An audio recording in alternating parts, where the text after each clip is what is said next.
Selamat pagi semuanya, perkenalkan nama saya Fajrul Iskula dengan NIM 1103 2032, kelas TK 4406.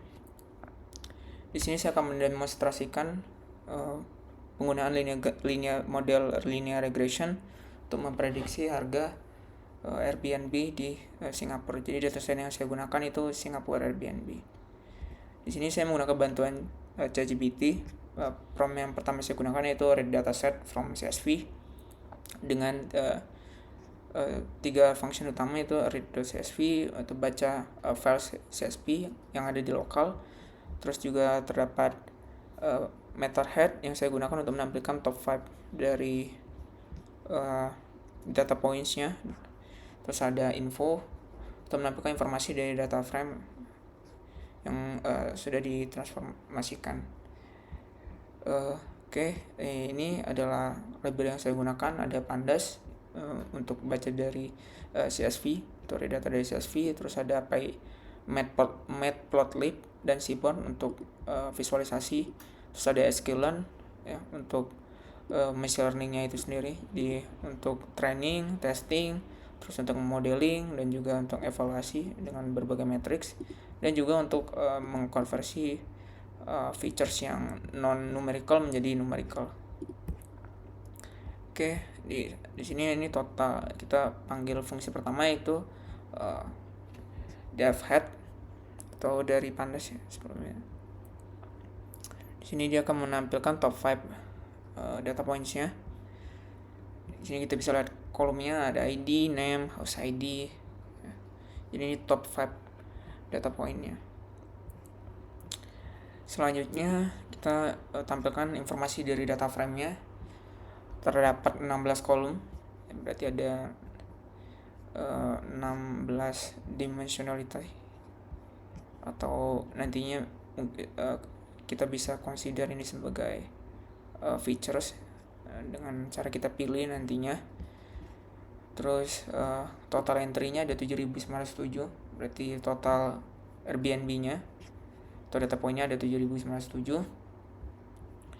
Terus ada total nilai yang tidak nol dari masing-masing kolom per row.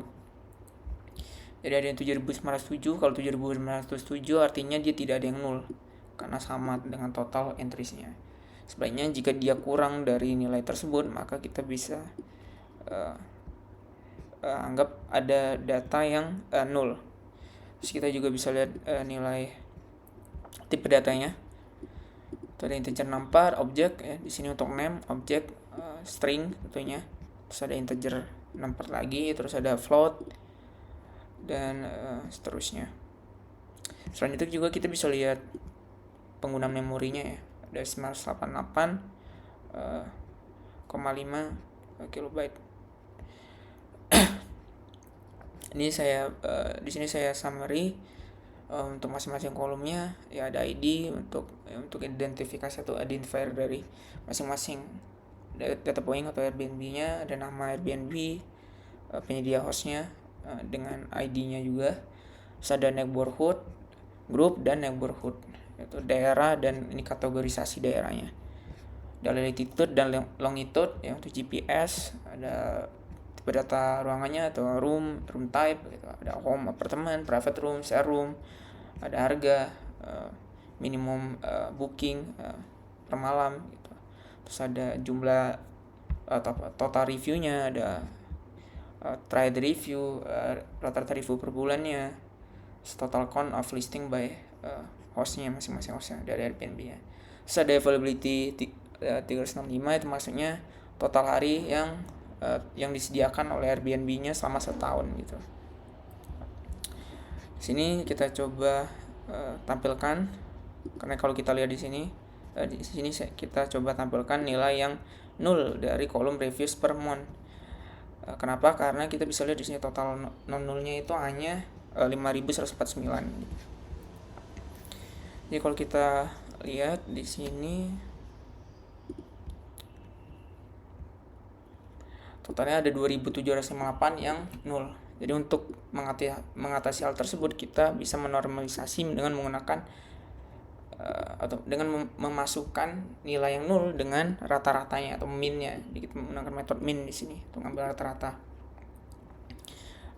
Untuk mengisinya kita menggunakan metode fill in. Oke. Setelah kita dapat rata-ratanya reverse from 1, terus kita masukkan in place true. Terus kita cek kembali apakah masih ada data yang 0, dan hasilnya tidak ada lagi data yang 0. Jadi kita bisa menggunakan ini sebagai feature nantinya.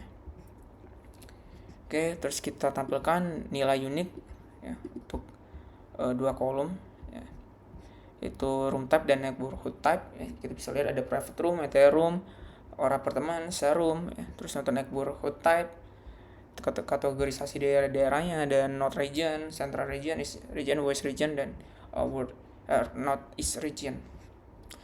Nah, setelah kita lakukan normalisasi yang nilainya kolom yang nilainya 0 tersebut reverse from 1, kita coba tampilkan informasi terbaru dari data frame-nya. Kita bisa lihat reverse from 1-nya totalnya sama dengan entries-nya. Jadi kita bisa anggap normalisasi yang kita lakukan itu berhasil. Ya, di sini juga kita bisa lihat nilai top 5-nya lagi. Nah, di sini kita coba tampilkan berapa atribut statistik ya. Ada count, total dari price-nya, bukan total harga tapi jumlah entry point-nya dari untuk price-nya ini, data point-nya.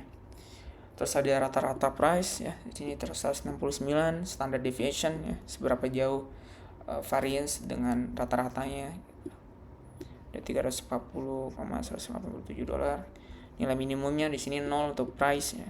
Terus ada Q1, Q2, median ya, ada Q3 75% dari price-nya di sini $159 dan max-nya itu di $10.000.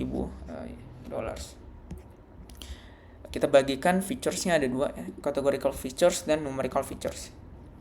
Targetnya di sini adalah price. Nah, sebelum kita training, coba kita visualisasikan beberapa features ini. Pertama, ya kita coba visualisasikan ya dengan bar plot untuk room type ya, distribusinya. Untuk entire home itu kurang lebih mungkin 4.000-an totalnya. Ini yang paling banyak dibandingkan dengan private room type dan share room ya, kita bisa lihat di sini ya, count-nya paling banyak. Terus kita coba lihat variasi harganya di antara kategori room ini. Jadi kalau kita lihat di sini box plotnya itu banyak sekali outliers gitu. Jadi sehingga bahkan kita tidak bisa melihat median atau Q2, Q3, IKR dan lainnya gitu, karena outlier banyak sekali sehingga menyulitkan kita untuk membaca datanya gitu, atau menganalisa datanya. Selanjutnya kita coba untuk kategori yang selanjutnya yaitu neighborhood group ya, Central Region, West Region, East Region. Jadi kita lihat kebanyakan Airbnb itu ada itu di Central Region ya, di pusat kotanya dari Singapura gitu ya. Itu yang jarang itu ada di North Region, dari utaranya, dari daerah Singapura gitu.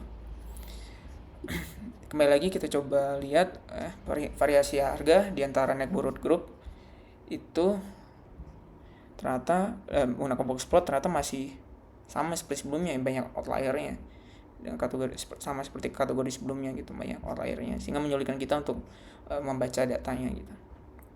Nah, terus untuk mengatasinya kita coba drop outliersnya ya kan. Sini kita lihat pertama, sebelum kita drop bentuk dari data frame-nya, itu total data point-nya itu ada 7.907 atau rows-nya, dan kolomnya ada 16. Nah, sini saya coba menggunakan bantuan dari ChatGPT dengan prompt drop outliers.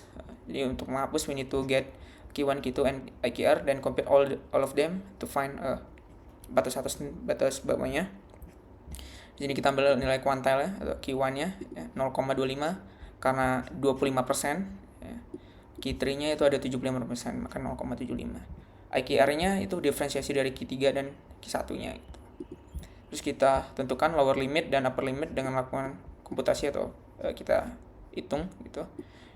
Q1 dikurang 1,5 ya, terus dikali IKR gitu.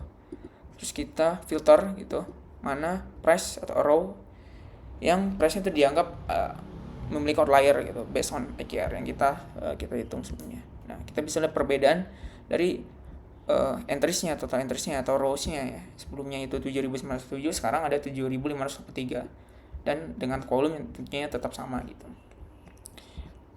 Ya, sekarang kita coba visualisasi lagi ya. Room type distribution-nya ya. Ternyata entire home-nya masih sama sebelumnya ya. Masih yang paling banyak. Terus ya di sini kita lihat ada perbedaan yang sangat mencolok, yaitu di bagian box plotnya gitu. Terus bisa lihat kita bisa membaca mediannya ya.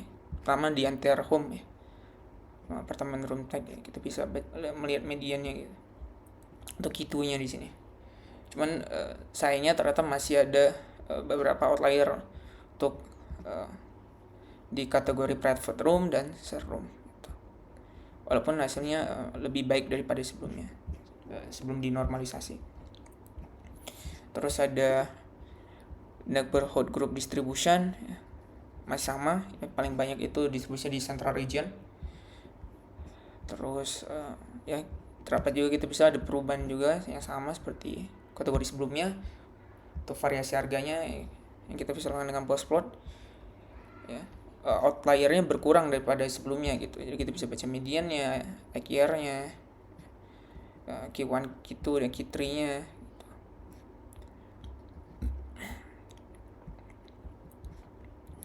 Oke, selanjutnya kita coba tampilkan harga itu relatif rata-rata harga relatif tuh masing-masing kategori gitu.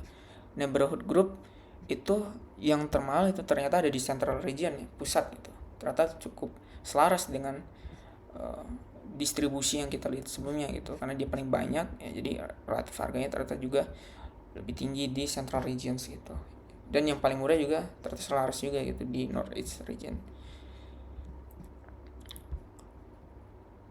ya, di northeast.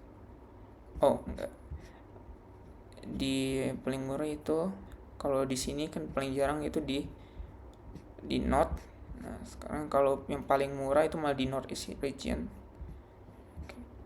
So, rata-ratanya masing-masing room type ya itu paling tinggi harganya itu rata-rata di entire home atau apartemen room type ya. Terus kita coba lihat data statistiknya lagi ya, setelah kita melakukan drop outlier ya. Rata nilai rata-ratanya juga berubah, standard deviation-nya begitu pula dengan Q2, Q1 dan Q3. Dan ini wajar seperti yang kita lihat sebelumnya. Saat kita visualisasikan dengan box plot itu kita bisa nilai outlier berkurang dan Q2, Q3-nya tuh kelihatan ya. Mediannya atau Q2-nya juga tampak di sini gitu. Oke, di sini kita akan coba mulai mengkonversi categorical features karena kita mau menggunakan ini untuk training. Di sini neighborhood group dan ini room type ya, room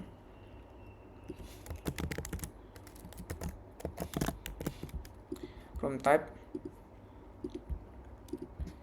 Coba run all. Ini sebelum kita lakukan konversi ya.